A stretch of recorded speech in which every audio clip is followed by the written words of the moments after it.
Hello everyone, my name is Voodoo and welcome to my Havoc Demon Hunter guide for patch 10.2 of Dragonflight.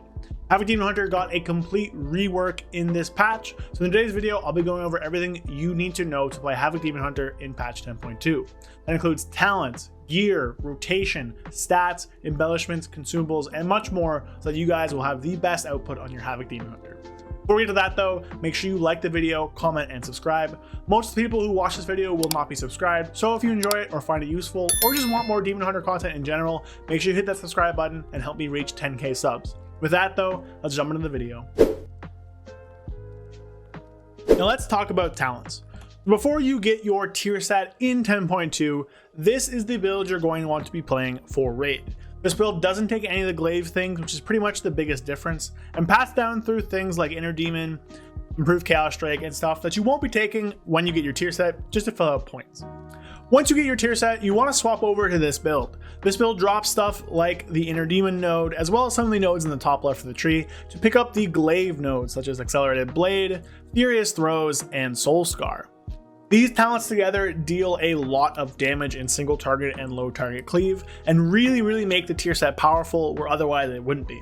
This is going to be your build for most of the fights in the raid. If there is going to be a cleave fight in the raid, then simply drop the point in Furious Gaze and pick up the point in Rage Fire. Again, this is more for cleave, but if it's more single target or adds don't really matter, don't take Rage Fire and take Furious Gaze instead. Finally, if you absolutely hate the movement talents, then this is a no mover raid build.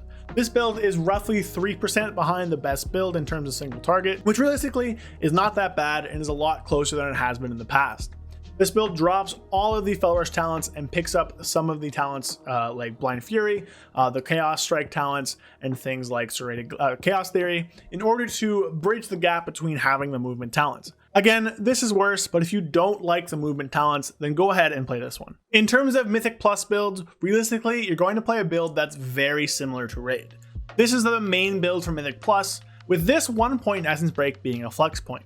Wherever the last point goes is a bit of a choice. Realistically speaking, Essence Break will be your best option overall. It's going to give you a lot of really strong, flexible damage between different packs, as well as allowing you to deal pretty strong single target damage, but it can lose out a bit in large AoE pulls. If you're doing those pulls in a large burst thing where you're pulling like 20 mobs, 30 mobs at once and then doing smaller pulls, then this point can go into Fel Barrage and do really good for you, as Fel Barrage is a pretty strong burst cooldown, but it does have weird desyncs and is a lot worse on single target. If you're looking at something that's a little bit more consistent where you're pulling 8+ mobs all the time, then putting that point down into Glaive Tempest will work very well. Generally speaking, for most players, Essence Break will be the way to go, but feel free to pick up the other two talents as well. It's going to be preference based and all three of them are going to be good. Again, if you are a player who hates the movement talents, then this is going to be a no mover Mythic Plus build that you can use. Now, if you do not want to use Initiative, as this is really strong by itself, even without using Vengeful Retreat, you can drop this talent and pick up Serrated Glaive for some stronger single target and low target cleave. Again though, Initiative is a very powerful talent even if you're not resetting with VR, and I would recommend you use it in Mythic Plus just to get the most damage pack to pack. To start off the rotation section, I do want to do the opener for the Glaive build. Now in this video, I'm not really going to cover rotation for the other two builds, that being Cycle of Hatred or the No Mover build, as I do believe those builds are a bit worse than this one. However, they are going to be very similar, so if you watch this, you'll be able to understand a lot of these same nuances for the other build. However, they will be a bit different, of course. I will have guides for those builds later on in the season. I'll do full videos for them as I normally do, but in today's video, we'll be going over this build specifically, at least for Raid. So this build features Inertia, which does mean we have to play around its damage windows. To start us off, we will be doing the opener. Now the opener is going to be a bit different from before, from the previous season, because of the talent changes and because of the new tier set. So what you want to do is start off with a Sigil Flame, and before I get into this, I will have a tracker on top of my screen that shows the GCDs. I'll put a picture up as well as I push a button. The one in game will show all the glaives from my tier set, so just ignore that, some weird bugs. But we'll start off with a Sigil of Flame, followed by an Immolation Aura. From there, you want to I-Beam, then Fel Rush, then use the Hunt, Backflip, Essence Break, Death Sweep, Meta, Death Sweep, Annihilation, Annihilation, pop Immolation Aura again, Fel Rush, use I-Beam, and then followed by another Death Sweep, and from there just move into the rest of your rotation. Now you notice that my Inertia buff was up in the middle of the screen. I didn't have it up for that full rotation. That does assume that I'm not talking, and you do have the haste buff from meta. During that time period, if you fit everything in, you will get it during your Inertia window. Outside of your opener, the next major important part of your rotation is going to be your Essence Break combo with no meta. Now this one will be a bit different than live because of the Inertia window, but it's not going to be too different. So to start off, I will just build up a little bit of Fury here as I am starting from scratch. Ideally in combat, you'll already have Fury, so I'll just push a Fel Blade and then use Immolation Aura. From here, I'm going to backflip and I-Beam at the same time. Then I'm going to Fel Rush in, Essence Break, Death Sweep, and Death Sweep. The reason we do this is in order to overlap the cooldowns in the proper way. You want to overlap Demonic, Inertia, and Initiative as a bit of a sandwich in order to get the most damage onto your Essence Break and onto that first Death Sweep. Because of this, we want to use VR first into our I-Beam. Now, in the past, we were taking the talent Looks Can Kill, which means that I-Beam always crit. However, we are dropping that, which means that we actually do gain some value on the I-Beam with Initiative, however small. So this is going to be the best optimal way for now. However, this may change in the future as we refine more things. So again, I'll do it one more time. You want to start with an Immolation Aura, then backflip into I-Beam, Fel Rush through your target, Essence Break, Death Sweep, Annihilation, and then another Annihilation. So it's that simple, allows you to overlap your buffs, and from there you want to move on to your general priority. Outside of your meta opener and your Essence Break window, your rotation will revolve around utilizing these short Inertia windows properly. Now, Inertia is a buff granted upon consumption of Unbound Chaos, so they're essentially going to be charged to Immolation Aura. Now, there are three main rules for these Immolation Aura windows. The first one is to never let them overcap. Essentially, because of a fire inside, you'll have two charges, which means that you almost always just want to be sitting on one. However, you can also refund them. When you do that, you don't want to overlap your charges, so push it, Fel Rush, and then push it again. Don't waste the Unbound Chaos charges, they're very important. Outside of overcapping, you do want to save one for your Essence Break window at all times. It's very important that you have a buff up for these windows because of how powerful those are. And from outside of that, you want to just use it on our strongest damage per execution buttons. Now those are going to be Death Sweep primarily, followed by the Hunt, and followed by Blade Dance. Because of our tier set, those three buttons are going to be our strongest ones completely. So essentially, often in combat, you'll be in meta or something and have a Death Sweep up. You'll use your Fel Rush, your Immolation Aura, Fel Rush, Death Sweep, and then I can even fit the Hunt in this as well. And from there, you just want to keep it on cooldown. You can use another one as long as you'll have Essence Break coming up and stuff like that. Because of our Fury Generation nerfs, it's really important these days you use Fel Blade and Sigil Flame on cooldown, as well as your backflip. Obviously here you can see I have Essence Break and Immolate and meta and all that stuff off CD, but I'm not using it because we're talking here. But you can see here I just got to reset, so I'll use it and then use it again. I got to reset, use it, boom. So now we can just sit on this charge. Inertia will stack up to 10 seconds, so it won't be that big of a deal. So again, it's going to revolve around just using those Inertia windows properly. Essence Break combo and meta opener are going to be important, but using Inertia on Blade Dance, Death Sweep, and the Hunt is going to be your best bet. Otherwise, just spend Chaos Strikes, you don't overfill. Use your rotational buttons like Backflip, Sigil Flame, Fel Blade, and Immolation Aura so you don't overcap and can stay full on Fury, and just wait till you're back up into your meta and I-Beam windows. In Mythic Plus, the only big difference is going to be using your Inertia windows to buff the last 5 seconds of Immolation Aura. This is important because of the talent Growing Inferno, which increases the damage each time it deals damage. So the last 5 ticks are going to be the strongest ticks, allowing you to get big rage fires. This is pretty easy to do. I can just push my button here, let it tick down a few seconds, then Fel Rush, and then continue on my day with the rest of my rotation. This means I'll have the buff up whenever my rage fire is about to explode, funneling those last Immolation Aura ticks into a big rage fire. It's important to note that Rage Fire doesn't get the Inertia buff, just the Immolation Auras do, so it's best to time it to end right as Immolation Aura ends. Otherwise, Mythic Plus rotation is almost exactly the same as single target, so I won't go deep into it in this video. Moving on from talents rotation, let's talk about stats. Now stats this time around for Havoc are going to be pretty easy. However, I will always say sim yourself first. Simming yourself is going to be the best for determining what stats are best for you, as it's pretty determinative on what your gear is. That being said, if you want a simple solution, Critical Strike will always be your best stat for both Raid and Mythic Plus until you're very deep into the stat diminishing returns. From there, Mastery is a very good secondary stat. For Raid, Haste brings up the 3rd slot and Versatility brings up the 4th slot, but the difference between those two is not very big, and you do want a mixture of all 4, as we will end up hitting both the crit and the Mastery diminishing return thresholds in this update. For Mythic Plus, crit again is your best stat, with Mastery being incredibly strong as well. Versatility is your 3rd best stat here, and if you need some more defensive bonus, you can drop out some Mastery for Versatility. However, this will be a pretty sizable loss now because of Chaotic Disposition. Haste brings up the rear as being a pretty bad stat in Mythic Plus in general for Havoc, but you do again want a tiny bit of it just because we are going so deep in the other 2 diminishing returns. In terms of embellishments, for Raid, it's not that cut and dry about which embellishments you want. There realistically are going to be 3 options depending on what you want to do. Toxic Thorn Boots and Patch are still very strong, as is Spore Cloak, which gives you versatility now, as well as a really strong defensive benefit. Blue Silken Lining is also really good depending on the uptime we're able to get. At roughly 60% uptime, it is one of our better embellishments and does really good cleave damage. That being said, if it's lower than that, it is worse than the other options. What I would recommend for crafting if you're a raid focused player is use your first spark on Toxic Thorn Boots, which will allow you to get the most damage early on. Realistically, you won't need the defensiveness that a Spore Cloak gives you until later on, and the versatility it gives you isn't as strong as Toxic Thorn Boots until later in the patch when you're more geared. Upgrading Toxic Thorn first means you get a ton of damage, as the boots' eye level themselves determines their damage, not your gear. With your second spark in week 3, I would use it on a Spore Cloak personally, as it's going to help you in some of the later bosses on Mythic Prog, as well as giving you some more cleave and be useful for Mythic Plus. And finally, I would upgrade Blue Silken Lining items. The slot you put this in doesn't matter anymore, as every single slot gives the same mastery value, unlike in the past where different slots gave more.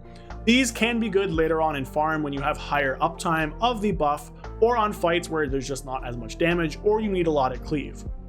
If this changes and we do find that we have high Blue Silken Lining uptime in general, I will pin a comment down below saying that, but for now I would craft those third if you're a raid focused player, either on the wrists, the belt, or a ring. Again, the slot does not really matter. For Mythic Plus, realistically, there are only 2 embellishments you should consider. You will always use one Blue Silken Lining no matter what, as it's going to be very powerful in Mythic Plus. Then the other option is depending on what you want to do. If you primarily do low keys, you're not really a key pusher, then you can just craft a secondary Blue Silken Lining to put somewhere else, as this is the highest pure DPS value.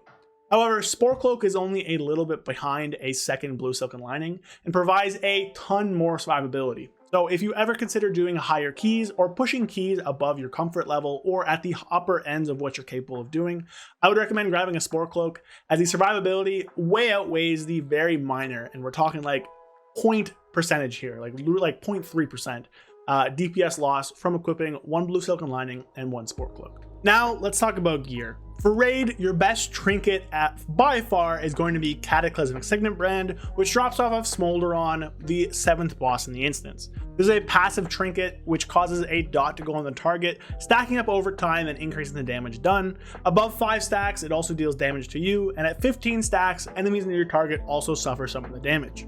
You lose these stacks outside of combat.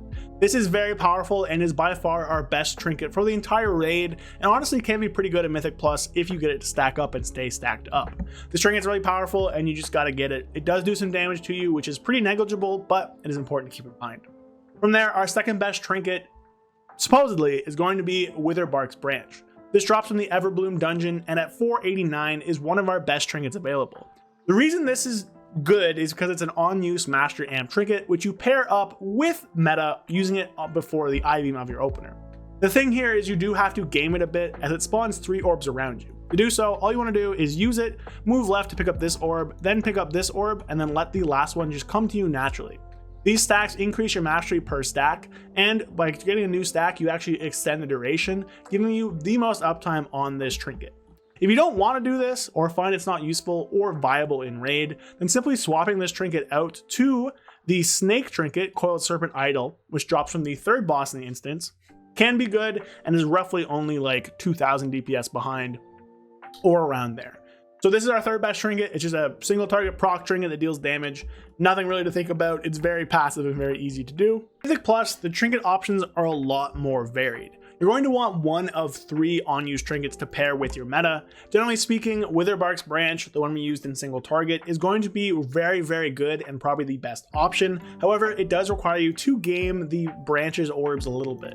Aside of that, the trinket Ashes of the Ember Soul is also incredibly powerful. This drops from the 7th boss from the raid as well and gives you a large chunk of agility on use before decaying and then losing you haste for a minute. Now, this trinket isn't that great because it gives you haste, but it is also a very strong 2-minute option. Finally, from the second half of Dawn of the Infinite, Mirror of Fractured Tomorrows, this is my Season 2 one, but Mirror of Fractured Tomorrows is also a very strong thing, giving you a ton of your secondary stat. However, this is generally better if you have higher mastery than crit, which shouldn't happen, and also is a 3-minute trinket, which is never really that good. So I would recommend you grab Witherbarks branch, but Ember Soul works as well. To pair with that, you have a lot of options. Pip's Friendship Badge is one of the generically best ones. This is a passive trinket from the 4th boss in the raid, which gives you a passive amount of 253 or so of mastery, versatility, or crit before cycling through them. Whenever you cycle to a different friend, you also empower that, giving you a large amount in the 3000s of that stat before it diminishes over 12 seconds. These are random, they are not affected by your party, and they can roll into itself, but you normally have a pretty high uptime of this buff and get a lot of stats from it. Other really strong options are the Porcelain Crab, which is an agility trinket that gives your attacks a chance to give you mastery and avoidance. This drops from the Throne of the Tides dungeon and is pretty strong. As well, Augury the Primal Flame from the final boss is solid. However, its damage was changed recently to be a lot less valuable, and there are also some weird interaction fixes from it. So it's generally not that good and probably isn't as good as you'd think it'd be, and there are better options. In terms of other gear, your best weapons for raid are going to be one Thorncaller Claw from the 4th boss, Council of Dreams. This is a proc weapon which gives you a damage proc that can do AoE damage as well. However, it does come at the cost of agility and secondary stats. And one Offhand Double Time, which is a glaive that drops from the first half of Dawn of the Infinites that gives you a chance to re-proc your damage. This glaive is going to be best at 483 over any other weapon, even crafted weapons at a higher item level, and should be farmed as soon as you can. For Mythic Plus, you'll probably want 2 of these. Thorncaller's Claw is still fine for Mythic Plus, but because of its secondary and primary stat negatives, its damage ability is nowhere near as good, and realistically, you would want to pick up as many double times as possible for Mythic Plus. In terms of our tier set, it's very good this tier. The 2-piece is that Blade Dance automatically triggers Throw Glaive on your primary target for 100% damage, and each slash has a 50% chance to Throw Glaive an enemy for 35% damage. The 4-piece is that Throw Glaive reduces the remaining cooldown of the Hunt by 2 seconds, and the Hunt's damage over time effect lasts 6 seconds longer. Now for the 2-piece, the automatic glaive you throw works with every single glaive talent, including Furious Throws and Cycle of Hatred. However, it also consumes a charge of Throw Glaive from your character. The secondary random glaives can only occur once per slash, so a total of 4 per Blade Dance, no matter the enemy count. These work with all the talents except for Cycle of Hatred, but do work with things like Soul Scar, Furious Throws, etc. For the 4-piece, the CDR works from each time a glaive is thrown, not counting Furious Throws. Every time you push it, every time your tier set throws a free one, and every time your tier set triggers a glaive on its slashes, you'll get 2 seconds off. In terms of consumables, for raid, for your weapons, you're going to want Wafting Devotion on both of them. This is going to be better than Sophic Devotion, as the secondary stats at this point tend to outscale the primary. However, in Mythic Plus, you will want Sophic Devotion, as the primary stat does do better into AoE. You want to use a Waking Stats enchant on your chest, the Agility and Strength patch on your pants, and then Critical Strike enchant on your rings. For gems, you're probably going to want high critical strike, low mastery gems. However, again, it's always going to be best just to sim yourself.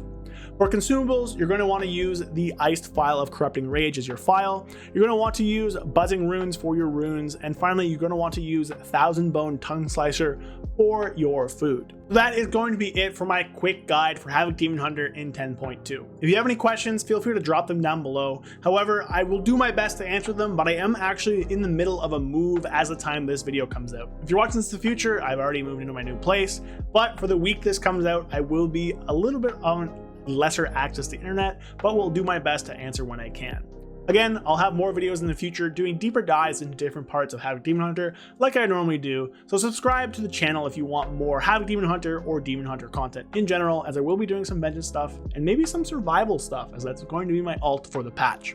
Havoc Demon Hunter looks really fun and really improved in 10.2, and I'm very, very excited for it. So if you enjoyed the video, drop a like, drop a comment if you have any questions, and of course subscribe. My Twitch is in the description. I stream 3 to 4 times a week whenever the season will start over there, so come hang out as well. My Discord is in the description, and you can become a channel member if you want to support me.